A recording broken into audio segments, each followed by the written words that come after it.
Welcome to Module 4C, In-Text Citation and Plagiarism. In-text citation can be difficult for students to understand both how it should be done and why it should be done in the first place. So in this section, we'll be taking a look about the specifics of why and how we do in-text citation. We will focus on MLA style, as most students use this style in college, but many of the principles of why we do in-text citation will remain the same across various writing styles. So let's dive in. First, let's go ahead and look at why. The reason why we do it is to avoid what we call plagiarism. Simply put, plagiarism is the use of someone else's words or ideas as if they were your own. This is a form of stealing, actually. You are taking somebody else's hard work and original thinking and then presenting that information as if it was you who did all that hard work. Many students do not normally do this intentionally or consciously. They just simply write their papers without fully understanding how to properly cite where their ideas or the words originally came from. So when someone reads your paper, the assumption is that everything, the thoughts, the ideas, even the structure of your ideas and thoughts in that paper came from you. So if you don't clearly indicate that the thoughts or ideas or even the structure of those words came from somewhere else, then you've just plagiarized. Let's go ahead and look at a few misconceptions and questions students have regarding this topic of plagiarism. Here's a fairly basic question. Why should I use any sources in the first place? Well, whenever you make an assertion in your paper, it has to be supported by something, whether your own reasoning and understanding of the subject or somebody else's reasoning and research and understanding of the subject. Generally, it's an expert in their field and we know that they are credible to give them as a source, but it's somebody's logic that's being applied to assert the statement that you made. So if you just give an assertion and throw it out there, the question is, why is that true? And as the writer, you have to either supply, well, this expert says so, or here's my reasoning of why I say so. But to leave it there empty, maybe you do have a good reason to believe it, but you didn't supply that in your paper. And so we use sources to supply the reasoning behind why whatever you said should be understood as true. Here's a good one. Citation's not that big of a deal. I'm not really taking anything from the author.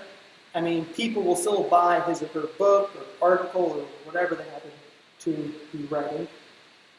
But the thing is, in many cases, although it may seem that plagiarism is harmless, you are still stealing the honor and the respect due to the author for the contribution they put into the field of study. Citation is a way of showing honesty and honor in the academic pursuit. And in many other areas of school, dishonesty, such as cheating on tests, is simply not allowed.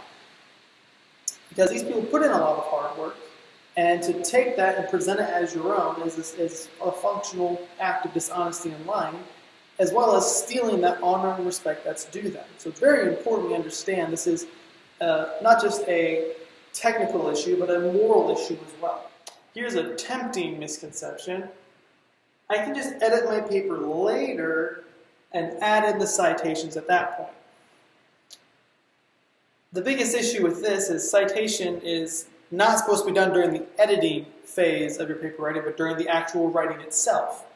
You can really easily forget who said what, and even if you use quotation marks in your passage, you may not be able to properly cite the right author for those quotations. Let alone if you did paraphrasing, you might forget that wasn't even your own words because you've been thinking about the subject for so long. So that being said, if you wait to do it later, chances are you won't do it at all, and then you'll end up plagiarizing as a result.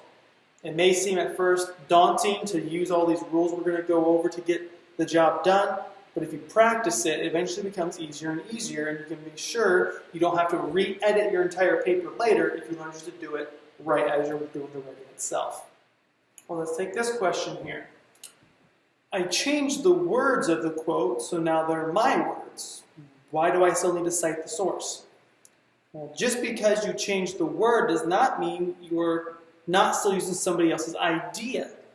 This is called paraphrasing, and you still need to cite paraphrases. Ultimately, the idea behind those words is still the same. You just rearrange different English words to represent the same idea. But you still have to be honest, where did you learn that idea from?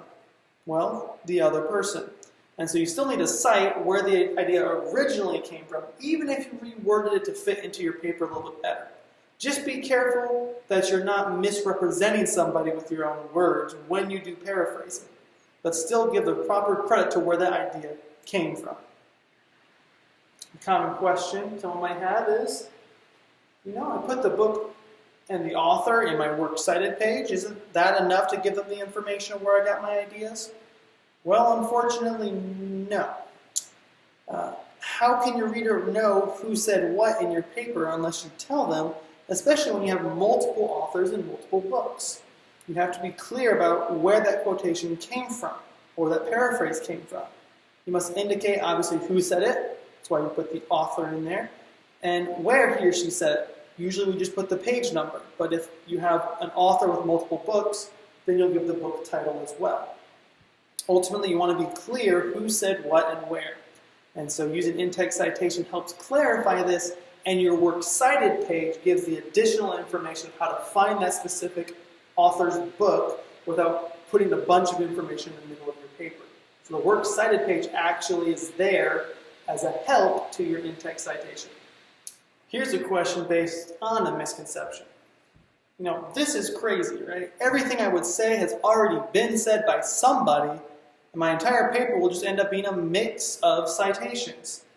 So note, you do not have to cite a work you are unaware of or a work that did not influence your writing.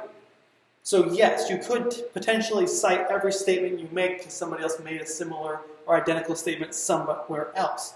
Citation is to indicate where you got that idea from your own head or from somebody else. It is extremely helpful for many papers to do as much writing and thinking of your own as possible before consulting other authors and researchers. This way you can more clearly distinguish between your own thoughts and those from others that had a similar or same idea. So, no, you don't have to cite and find citations for every idea because somebody else had that idea before you. Yes, you have to cite it if you didn't think of that idea yourself and you got it from somewhere else. But it can be extremely helpful if you thought the idea beforehand, you did some research and found someone who had a similar idea, who may have done a lot more research in the field of study than you, to say in your paper, see also such and such author, page number, put it down there, and then put that in your works cited page and say, hey, somebody else says this too, and you can look at their research if you want more information. So it's only helpful to add more citations to your paper, but you strictly don't have to do so if that thought was your own, based on your own reasoning and logic towards the subject. So, a common question also is, what if I can't remember where I learned something, or we don't know where that information originally came from in the first place? Kind of a catch-all answer is try your best. Google is your friend, and you can often locate information very quickly by a very quick Google search. If the reference is general knowledge, something like the sky is blue, or the use of technology is increasing among people in the Western world, you don't have to cite a source for that. Most everyone agrees to those kind of statements. It's a common experience for us all. You don't need to cite something like that. But if you're giving specific information, which you found from somebody else's research, say, for example, the use of technology has increased 150% annually for the past 3 years, then you're going to need to cite that specific information and the study and the studier who found that information. But generally, if it's that general information that is just known or experienced by most people, you don't need to find the source there. Or if it's like a saying or a proverb, most everyone knows that that's been passed down through generations of American English speakers, then you don't need to cite that. If it's more specific and you still can't find out where it came from, you might want to do some more research and find somewhere you can specifically cite. It sometimes does come down to the point where you forget, you can't remember, you got to do your research again. Which is why it's important to take notes while you're researching to make sure you don't have to do double work. That you actually take notes of quotations you want to use later and where you found them. And that way it's easier when you're doing the paper writing side of things to put those citations in there and not have to worry about these type of issues.